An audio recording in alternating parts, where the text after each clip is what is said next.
So a few weeks ago, we reviewed the MLX RGB, an amazingly powerful LED light from Moman. Well, Moman have now very kindly sent us this, which is their new M5 camera monitor. So let's check this out together right after that intro.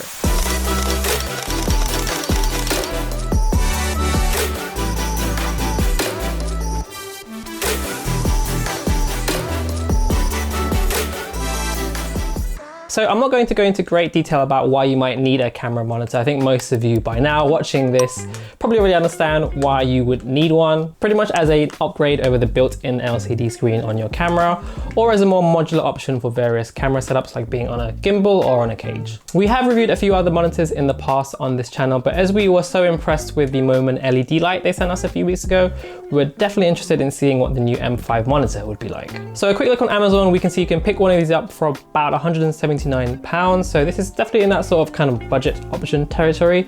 So it's probably more aimed for amateur and beginner video shooters and filmmakers, or maybe as like a secondary or backup monitor. Or of course, if your camera doesn't have a flip LCD screen, luckily this M50 does, but the A7 III doesn't. So first up, let's get the box open up and see what we get inside. So included inside the box, we can see we have these handy HDMI connectors. There's two of them depending on what kind of HDMI cable your camera takes. We have this very handy horseshoe. It's also very easily adjustable, so you can kind of move the monitor up and down and direct the angle more easily. We have this D-tap power cable, and I really like this padded carry case, which is very nice. Inside the padded case, we have the monitor itself. I also like that the actual monitor comes with a screen protector pre-applied. They also give you a memory card. This is actually for uploading LUTs to it, and also for sort of like firmware upgrades and things like that. There's also this included sun hood, which is very nice. Okay, so right off the bat, let's kind of like assess and get a good feel about the build quality. So first impressions, it is a little plasticky, a little budget feeling, but for the price, I'd say it's acceptable. It is very sort of, it's fairly thick, has a nice kind of feel to it. It's very compact and lightweight as well. I think for the price, it's definitely, it's reasonable. So for I/O, we have DC in, there's HDMI in and out. At the bottom, we have this 8-volt DC out as well, headphone for monitoring your audio, and SD card slot as well. A couple of mounting holes on the side and the bottom as well. And if you flip around to the back, this is where your battery would go. So this takes Sony batteries, E6 battery and NPF series battery. So you can pick something up like this pretty cheap on Amazon for a couple of, maybe about £20 or so. Now, the biggest selling point about the M5 over kind of like similar monitors in this price range is that it has a full touchscreen. So more and more monitors are now coming with touchscreens, but you either have to pay a little bit more or the touchscreen functionality is not so great. Now the screen itself is 5.5 inches, so it's a good size. It's 1920 by 1080p resolution, and the contrast ratio is 1000:1, which is the difference between the brightest and darkest parts of your video. So 1000:1 on a screen this size looks very good. It's also scratch and stain resistant, which for a touchscreen is obviously very important. The brightness goes up to 500 nits at peak brightness, which is, it's fine. A little bit disappointing considering that there are much cheaper monitors that have much brighter screens, but no complaints about the sort of the detail, the clarity. It looks great. It also happily accepts 4K input and output, which is a great feature.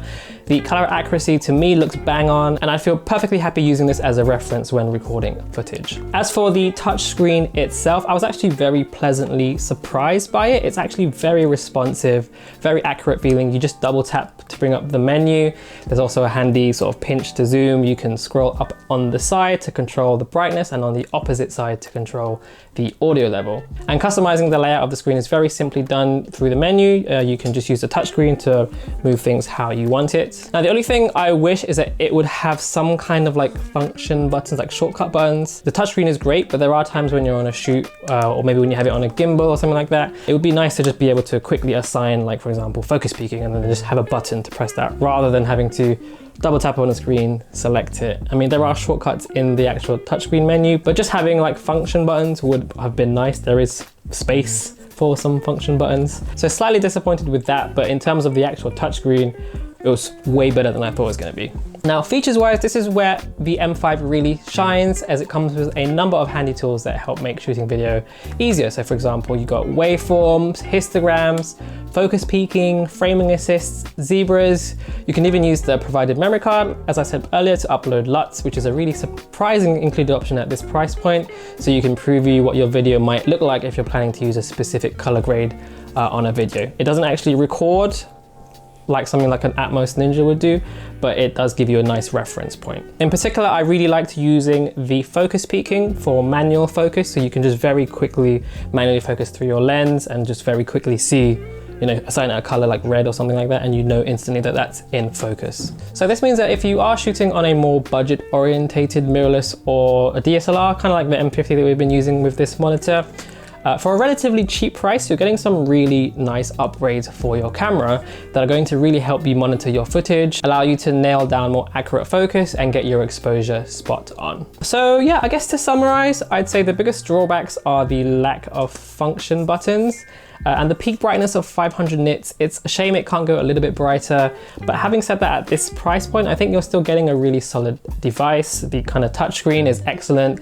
The included features, the ability to upload LUTs onto the device as well. It's a package that will be very, very helpful for beginner and amateur filmmakers, or you know, people shooting vlogs, things like that. You know, whether you're filming on a small camera like the M50, on a gimbal, or even like cinema cameras with like a big rig setup. So there are more and more monitors now at this price range. So you are kind of sport for choice when you have this kind of money to spend. But I think the M5 really does stand out due to its really nice touchscreen. So if you're interested in picking one of these up for yourself, there are links in the description box below. Thanks again to Moman for sending us one of these to review. Anyway guys, that's the end of this video. If you've got any questions at all, leave them down in the comment section below. And follow us on Insta, Facebook, all that good stuff. Give that video a like and hit subscribe if you're new. I'll see you on the next one, guys. Thanks very much. Ciao, ciao.